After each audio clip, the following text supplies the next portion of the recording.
ऋषि, जी ma'am. ये complex fertilisers के sample हैं। जरा चेक करना कि इनके पैकेट के न्यूट्रिएंट्स इनके लेवल के साथ मैच कर रहे हैं कि नहीं।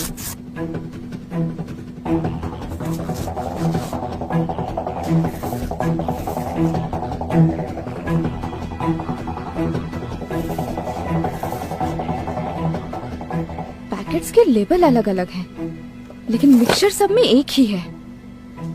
नया और अच्छा समझ के किसानी से खरीदते हैं। ज्यादा फर्टिलाइजर यूज करने से जमीन के पानी का ऑक्सीजन लेवल कम हो जाता है।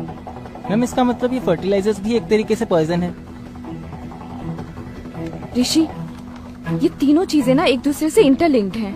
अगर एक किसान जेनेटिकली मॉडिफाइड या हर्बिसाइड सीड खरीदता है तो उसे मजबूरन ये फर्टिलाइजर्स और पेस्टिसाइड खरीदने ही पड़ते हैं। वो कैसे? क्योंकि इन प्रोडक्ट्स को बनाने वाली कंपनीज के सर्टिफिकेशन यहीं से अप्रूव होते हैं। ये देखो, ये देखो, ये इन्हीं की स्ट्रैटेजी है। ये देखो,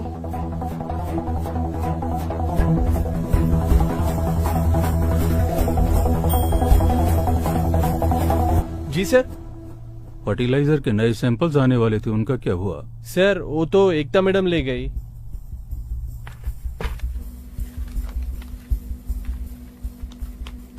मैम ये तो सरेआम धोखाधड़ी है।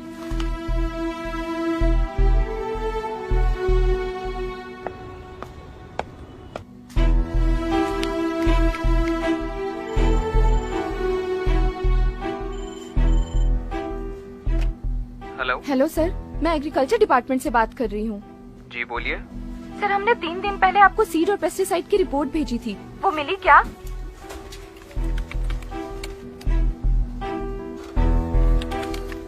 नहीं, हमें आपके कोई रिपोर्ट्स नहीं मिले। एक बार प्लीज चेक करिए, हमने सारी डिटेल रिपोर्ट आपको ईमेल की थी। नहीं मैडम, वहाँ से तो हमें कोई रिपोर्ट ही नहीं आई।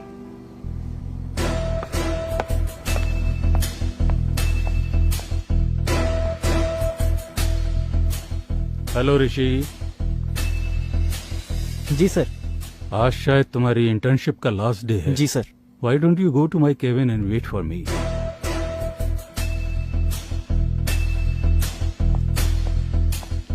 हाँ Ekta, how is your research going on? तो आप ये सब पहले से जानते थे, आपने रिपोर्ट क्यों नहीं भेजी अभी तक? Ekta, listen carefully. ये नई टेक्नोलॉजी है। We need to give time for science to grow. Be in our team. हमें एक पेस्टिसाइड, एक सीड, एक फर्टिलाइजर अप्रूव करने के लिए करोड़ों रुपए मिलते हैं। ओह, तो ये साइकिल आप लोगों का बनाया हुआ है कि जब एक किसान तुम्हारे सीड्स खरीदेगा तो उसे मजबूरन पेस्टिसाइड और फर्टिलाइजर्स खरीदने ही पड़ेंगे। किसान बेसिक फार्मिंग कर रहे थे, उपज और प्रॉफिट के लिए सब करना पड़ा। अब तुम सोच लो। उपज बढ़ाने के लिए 4 गुना कॉस्ट ऑफ कल्टीवेशन, वो भी पूरे झूठे वादे। पीटी कॉटन के बारे में क्या दावे किए थे आपने कि पूरा पेस्ट कंट्रोल होगा, पेस्टिसाइड की जरूरत नहीं पड़ेगी, पर हुआ क्या? चूसने वाले कीड़े और पिंक बॉलवर्म पहले से भी ज्यादा हो गए। सोच लिया, तुम जैसे गिरे हुए लोगों के साथ काम करने से तो अच्छा है कि मैं ये नौकरी ही छोड़ दूं।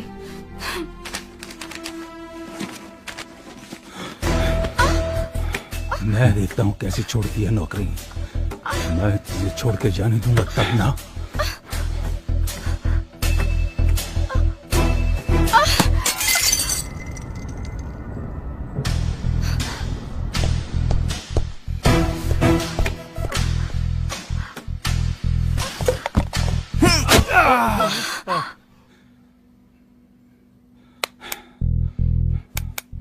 ये इलीगल ट्रेडिंग क्यों करते हो तुम लोग?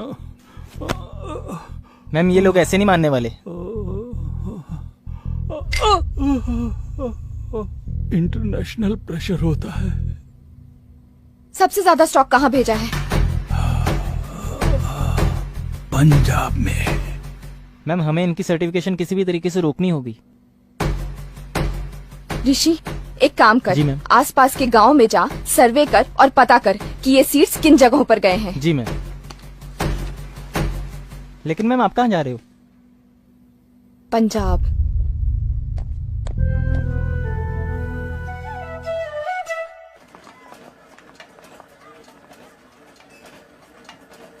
भैया, जी मैं एग्रीकल्चर रिसर्च सेंटर से आई हूँ, मुझे अवतार जी से मिलना है। आपका नाम? मेरा नाम एकता है। ओ मैडम जी, आप जिस डेटा के लिए रिसर्च सेंटर से यहाँ आई है ना, वो तो आपको वेबसाइट पे मिल जाना था।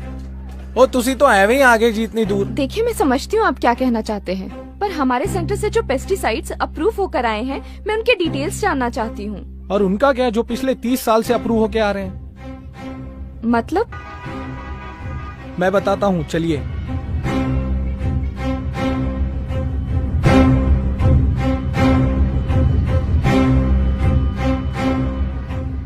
Veer ji 2 ticket cancel train की, 2। Your attention. Passenger train number 30 Bikaner has arrived on platform number 2.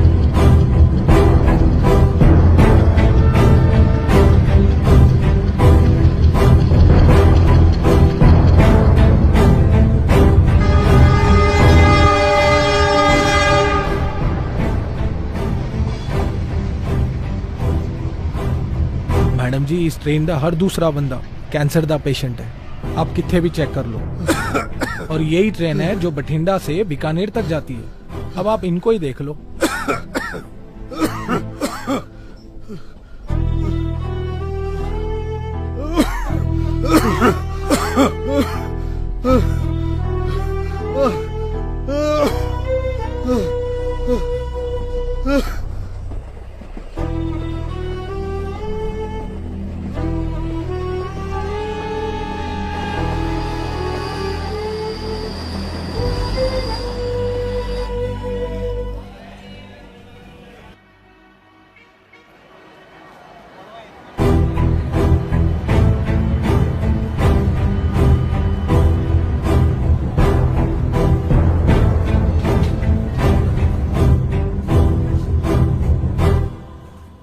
आइए आइए, देखना चाहती थी ना आप, ये हाल किया आपके पेस्टिसाइड्स ने।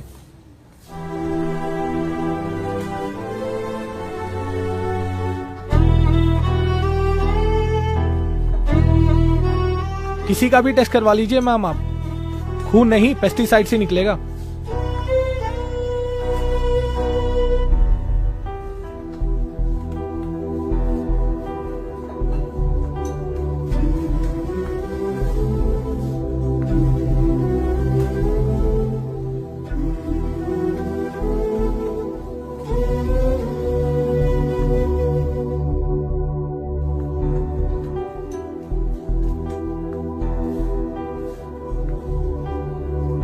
गवर्नमेंट से कोई हेल्प? जहर और दवाई दोनों एक ही कंपनी बनाती है। अगर आपको फुल डिटेल चाहिए तो आप दिल्ली जाकर भूषण सर से मिल सकती हैं।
सर, इन पेस्टिसाइड से इतनी प्रॉब्लम हो रही है तो कोई इसे रोकता क्यों नहीं है?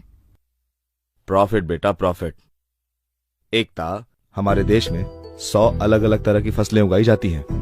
इन 100 फसलों में से सरकार सिर्फ 24 फसलों का दाम तय करती है।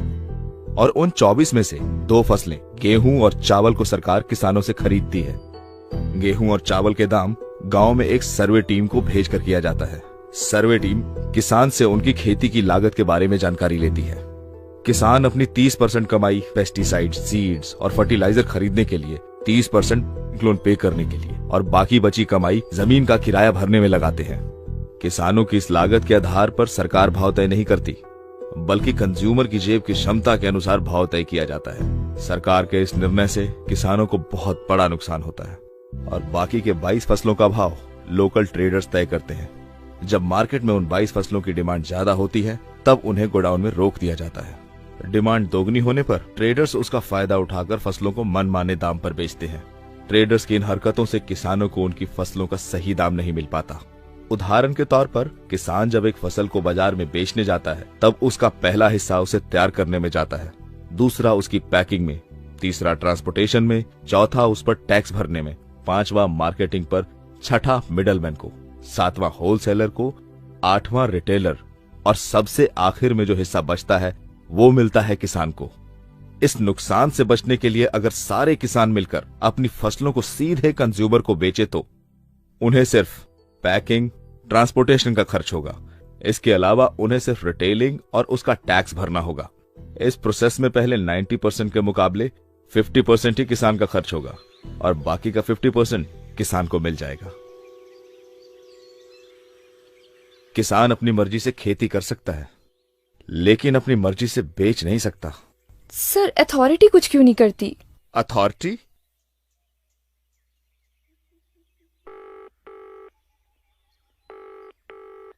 आप जिस नंबर से संपर्क करना चाहते हैं वो इस समय व्यस्त है। कृपया थोड़ी देर बाद डायल करें।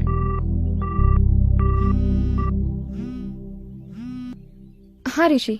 मैम, गांव वालों को मुआवजे के नाम पे सिर्फ 5 रुपए का चेक पकड़ा रहे हैं। ऋषि, सारी डिटेल्स ईमेल करो। जी मैम। मैम, एक और चीज। हाँ? हमने जो लैब में सीड्स, पेस्टिसाइड्स और फर्टिलाइजर टेस्ट किए थे, हाँ। गांव वाले वही सारी चीजें इस्तेमाल कर रहे हैं।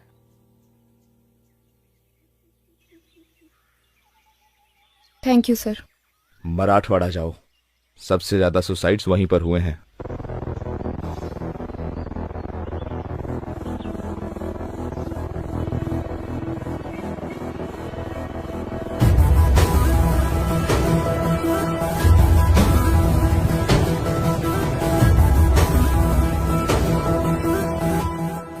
मैंने ये मीटिंग इसलिए बुलाई है ताकि मैं इन प्रोडक्ट्स की सच्चाई आप सबके सामने रख सकूं।